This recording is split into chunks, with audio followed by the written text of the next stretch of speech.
अस्सलाम वालेकुम गाइज़, क्या हाल है? होप कि आप सब खैर से होंगे। तो आज हम जा रहे हैं उम्रे पे और रियाद से जाएंगे इंशाल्लाह। उम्रा करेंगे, फिर 2-3 दिन रहेंगे मक्का, 2-3 दिन जो है इंशाल्लाह मदीना।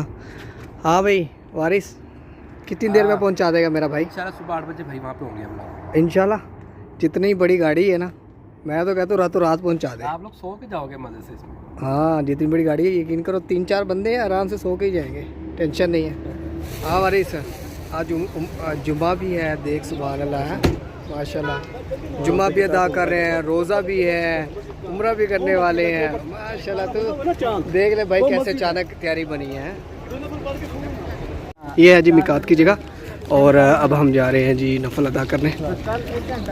और ये लिखा भी हुआ मिकात, आप देख सकते हैं। यहाँ पर अब एहराम के बाद जो है 2 नफल अदा करने होते हैं, वो अदा करेंगे।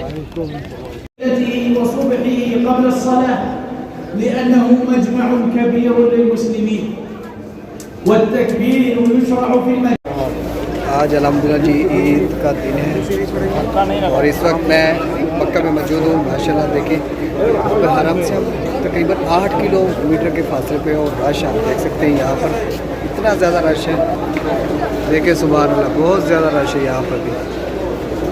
तो जगह बहुत कम है, इस दफ़ा बहुत ज़्यादा रश है। उम्रा में भी बहुत टाइम लग रहा है और आप देख सकते हैं ईद का वक्त है और ईद नमाज अदा करके लोग निकल रहे हैं।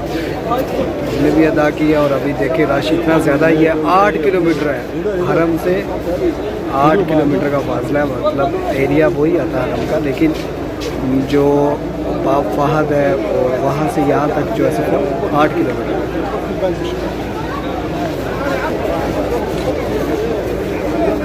माशाल्लाह, ईद मुबारक आप सबको। कैसा लग रहा है?